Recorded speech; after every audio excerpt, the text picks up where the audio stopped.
聞こえてんのかなこれ。はいどうも皆さんこんにちは、シモンです。僕ちょくちょく過去にこの買い物系の動画とか服系の映像を出してるんですけども、それを出してからよくスケーターにこれからスケボーを始めるんですけどどんな服を着ればいいですかとか、本当のスケーターってどんな服着てますかとかっていう質問が、よく来てるんで、今回はそれに関する動画を作りたいと思います。結論から言うと何でもいいんじゃねっていう感じなんですけど、それで終わっちゃったら全然参考にならないんで、ちょっと僕の言いたいことを言います。で本当に結構質問来るんですよ。このブランドって本当にスケーター着てますかとか、このブランド着たらスケーターとしてダサいと思われますかとかっていう結構質問来るんですよ。そういうことを気にしてる人が結構多いということを最近気づいたので、それについての動画を今こうやって作ってます。トゥントゥントゥントゥン、指ザイル。何でもいいんですけど、この動画では僕の周りのスケーターとか僕が見てるスケーターはこういう服を着てますよってことをなんとなく伝えれたらなと思います。そもそもスケートファッションって何やねんっていう話なんですけれども、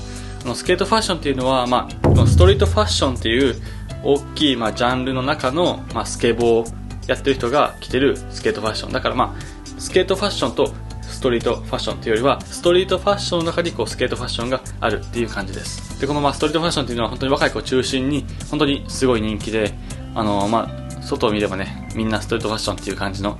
時代になってきたんじゃないでしょうか。ストリートファッションって何かっていうと、本当に若者の間で自然に生まれたスタイルのことです。名前通りそのストリートファッションっていうのは本当にこのファッションブランドとかが生み出したトレンドとかに問われず自由に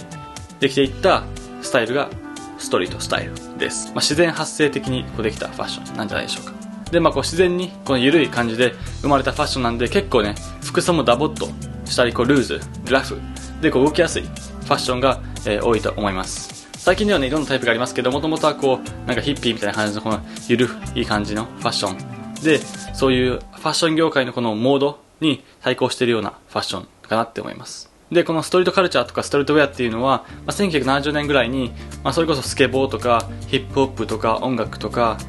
グラフィティとかそういうものから生まれて、それは何で生まれたかっていうと、社会に対してのアンチテーゼとかパンク精神とかカウンターカルチャーとかの精神からアウトサイダーって言われているちょっと枠に収まれなかった人たち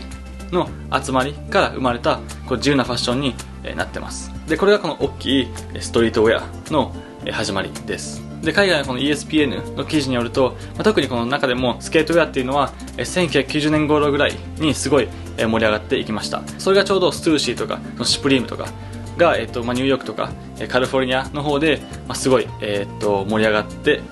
きましたね。で日本でも同じ時期ぐらいにすごい、それが、盛り上がりました。日本でいうとすごい藤原宏さんとか二号さんとか、そういうすごい日本で文化を作った人たちの、活躍がすごい始まった頃でもあります。ハイプビーストの記事でも藤原宏さんがこのようなことを言ってました。ちょっと英語になっちゃうんですけれども、藤原宏さんはこんな感じで、藤原宏さんはこういう風な名言を出してて、 If you talk about the origins, then I think what we can call street fashion now has naturally flowed on from skateboarding. But the current reality is different. It feels like sneaker culture now. Sneakers and hip-hop culture have become the street culture. って言ってて、彼もやっぱそのストリートウェアのコアな部分にはスケボーが強くルーツとしてあっていると。でも最近はそのスニーカーファンとかそのスニーカーブームが来てて、そのスケボーカルチャーとそのスニーカーがすごい分かれてきているっていう風に言ってますね。もともとはそのストリートカルチャーはスケボーを中心に生まれてきたのに、今はそのスニーカーが中心にされてるような気がしてるって言ってましたね。ストリートファッションは全部スケーターが着ているものっていう感じだったんですけれども、このスケートファッションが大きくなりすぎて中でその分裂していってる気がしてるんですよね。で実際このスケーターがあんま着ないファッションとかもこのストリートファッションの中にすごい入ってたりしてて、今からスケボー始めたいっていう人はこのストリートファッションのいっぱいあるけど、じゃあどれがスケーター着てるのかみたいな、どれがスケーター着てるのみたいな風になってるんだと思います。間違いはなくて何着てもいいと思うんですけれども、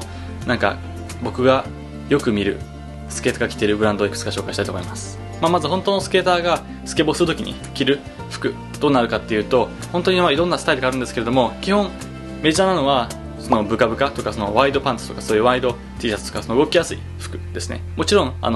リランディーラーみたいなその細くてスリムでかっこいいファッションもあるんですけども、まあ割とメジャーはやっぱ太めかなって思います。大前提としてやっぱり消耗品になるんですよ、服が。なのでやっぱブランドの中でも結構ワークウェアとかそういうのが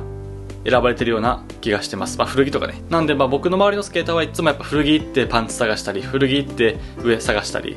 あとはまあそのカーハートとかなんかディッキーズとか動きやすくてそんな値段も高くなくてワイドパンツとか売ってるようなブランドを着てるような気がします。はい、何でしょうか。どこの T シャツ？これは俺ファミマのパック T です。How much？ 900円ぐらいかな。税込み入れたら1000円ぐらいかな、わかんないけど。パンツは？パンツはこれはエレメントです。エレメント。これ時計じゃねえね、これ心拍数測ってんだよ。万歩計毎日歩いてんだ、健康のために俺は。そのメガネはこれぞその茶織がその茶織のシグネチャーモデルのそれエレメント？このシャツかわいいよね。これエレメント、いい。これ GU、弟からもらった GUXL サイズでも1000円ちょっとじゃない。これめっちゃ調子いいよ。結構自由持ってもんな。そう、これね、色とか落ちないし、なんかあれなんていうのこの素材。基本ねエレメントのパンツすごい俺は形いいね。でも何を着てるかっていうと本当にキリがなくて、もう本当に何でも間違いなくて何でもみんな着てるんでキリないんですけれども、なんかよくこのブランド着てるんでしょとか言われて、いや、着たいなっていうブランドはいくつかあるんでそれを紹介します。なんか結構スケボーを始める周りの友達はとりあえずスケボー始めたらなんかシュプリーム買っとけばいいんでしょみたいな。みんなが多分そのスケボーしない人が想像してるほど多分スケーターはシュプリームあんま着てないんじゃないかなって僕は思います。まあ、僕も一応シュプリーム1着2着持ってるんですけれども、スケートパーク行ってシュプリーム着てる人は意外といないですね。まあもちろんやっぱニューヨークのスケートシーンが好きな人とかはシュプリームすごい好きで着てる人いっぱいいるんですけれども、意外とそれがスケーターの中でザ・メジャーなアパレルブランドとなっていない理由はまあなんかいくつかあると思うんですけれども、一つは、まあ、シンプルに値段がちょっと高めっていうのがありますね。すぐ破れるんであんまりその高いものを買わないっていうのはあると思います。でもう一個はなんかスケボー界ですごいそのスケートブランドが流行るとスケーターがあんま着なくなる現象があるんですよ。なんかスラッシャーとかもスケーターめっちゃ着てて、なんか世界中のアイドルとかファッションのスケーターとかバーって着出して、なんかスケーター意外となんかスラッシャーそんな感じかってなったり、なんかこれとかシュプリームのパンツなんですけれども、こういう風にスケボーしてると破れてくるんですよね。足でこう吸って技するんでこうパンツの部分がこういう風に破れてくるんですよ。こういう風にすぐ破れちゃうんで、なんかパンツでその2万円とかも払ってすぐ破れるパンツなんか履いてられないっていう感じの人が多いんじゃないでしょうか。僕がよく着てるパンツの中にこうカーハートっていうブランドがあるんですけれども、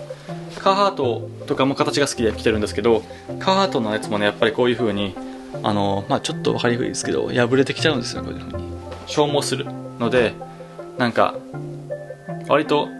その消耗前提で購入してる人が多いんで、あんまりいい高いブランドは買わなかったりします。結構知らない人もいるんですけど、もともとはシュプリームってニューヨークのとこでできたスケートショップなんですよ。ちっちゃいスケートショップで、それが多分90年代ぐらいに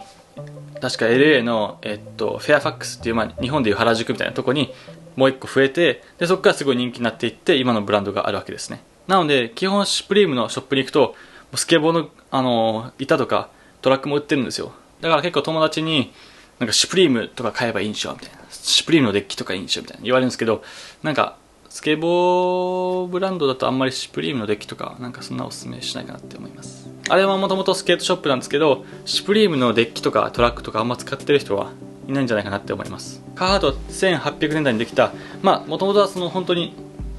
ワークウェアって言って安くて丈夫みたいな服なんですけれども、80年代ぐらいに WIP っていうラインが出て、それはまあこれなんですけど、もっとこのカルチャー要素を強めてもうちょっとファッション性のあるものを作ろうという風にできたラインがこれで、これもちょっと高いんですけどもいいんで僕は買ってます。だからそういう意味で言うとストゥーシーとかも値段ちょっと高いんであんまり着てる人はいないですね。スラッシャーとかもスラッシャーマガジンっていうスケボーのマガジンがあるんですけども、それのアイテムとして T シャツ作ってバカ売れしたみたいな感じですね。だから多分スラッシャー着てるその辺の人の多分 99% はスラッシャーマガジンってことを知ってたり、スラッシャーマガジンをそもそも多分読んだこともないと思います。藤原宏さんのスニーカーの話で言うと、アンディフィーデッドとかはあれもともとスニーカーショップなんで、本当にだからスケーターで着てる人はほとんどいないんじゃないかなって思います。有名なストリートブランドでスケーターが着てなさそうなブランドを探してみます。有名なところは例えばベージングエイプとか、ベージングエイプまんまスケーター着てるの見たことないですね。シュプリームは着てますけどそこまで多くない。パレスもそこまで多くないかも。僕T シャツとか持ってますけどそんな見ないですね。ノアとかは本当見たことない。キースもマジで見たことないな。あれ確かスニーカーショップ。ファッキンオーサムもあんま見ないですけど、ニューヨークとかそのシュプリーム系が好きな人は、デッキとかたまに乗ってますね。ハーフはちょくちょくいますね。オベイ懐かしい。オベイとかはあんま見ないな。もうてかオベイ着てる人あんま普通に見ないな。あと FTC とかは結構スケーター着てますね。なんか僕のイメージかもしれないですけど、結構スケーターって意外とマイナーなブランドとか、その自分がこだわってるとか自分が好きなブランドを着てる人が多いような気がします。本当に基本何着てもいいと思います。なんですけども、結構スケーターはワークウェア、安いワークウェアとか、あと古着とかで買ったりしてることが多いかなと思います。でその安いなんかパンツとか古着にちょっとたまにいい服を買ったりして、なんかそれで混ぜてきたりしてる人が僕の周りで多いかなって思います。せっかくなんで僕がいつも着てるパンツを紹介すると、これはノースフェイス、これはカーハート、すいません工事でちょっと周りがうるさいですね。これカーハート、これは古着で買ったリーバイスですね。でこれはエクストララージですね。確かこれはカーハートのチノパンですね。T シャツは結構自分のやつとか、あともらったものとかいろんな着てるんであんまりあれですけど、